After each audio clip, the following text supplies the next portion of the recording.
Halo, kembali lagi bersama Klinik Bimbel. Kali ini kita akan belajar tentang ekosistem part 2. Di sini kita akan membahas tentang aliran energi, jaring-jaring makanan, dan juga rantai makanan. Oke, langsung saja aliran energi dan daur materi. Jadi, energi itu mengalami aliran nih dari satu bagian ke bagian lain tanpa suatu pengurangan. Jadi nggak ada energi yang hilang dalam aliran energi. Nah, contohnya, misalkan kita ambil energi matahari nih. Energi matahari itu merupakan sumber energi yang penting di alam. Melalui serangkaian organisme, energi matahari akan berpindah dan berubah dari satu bentuk ke bentuk yang lain. Kemudian, banyaknya energi matahari yang ditangkap oleh produsen. Produsen itu adalah organisme yang bisa menghasilkan makanan sendiri, biasanya berklorofil. Itu tuh berbeda-beda jumlahnya. Jadi yang diserap itu berbeda-beda oleh setiap produsen. Hanya sebagian kecil energi matahari yang bisa diserap oleh klorofil dan digunakan oleh sintetis senyawa organik. Nah, energi ini kemudian disimpan dalam bentuk energi kimia.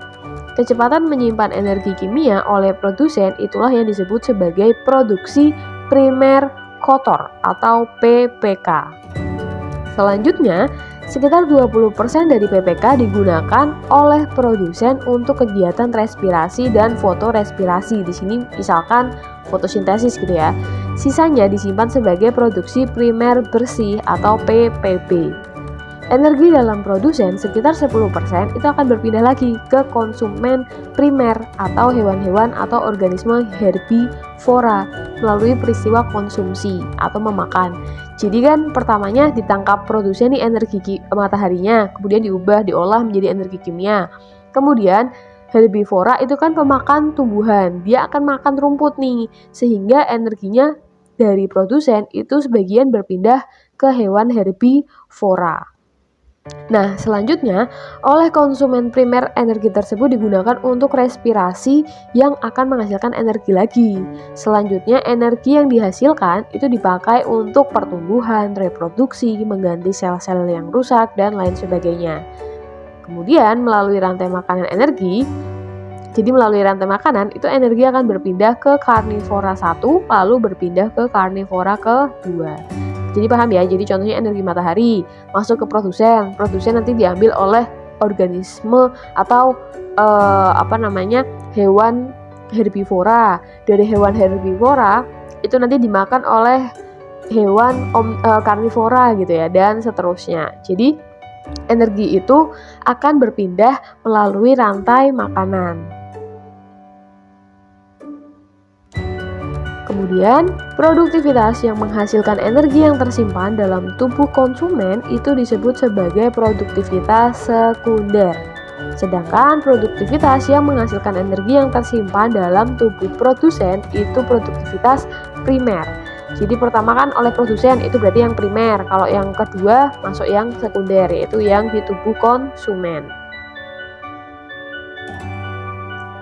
Energi yang terkandung dalam tubuh produsen atau konsumen itu akan dimanfaatkan oleh detrivor dan dekomposer jika organisme produsen dan konsumen itu nanti mati.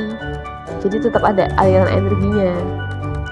Demikian pula energi dalam zat buangan sisa pencernaan yang kita sebut sebagai egesta dan zat buangan sisa metabolisme tubuh atau yang kita sebut sebagai ekskreta.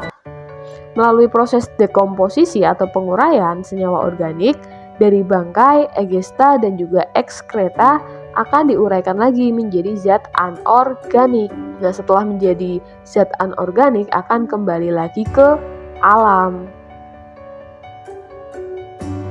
Jadi, energi itu mengalami perpindahan dari sumbernya ke komponen-komponen biotik ekosistem, dalam artian ada produsen, konsumen, detritivor, dekomposer, tapi tidak kembali lagi ke sumbernya, sumber utamanya yaitu matahari tadi.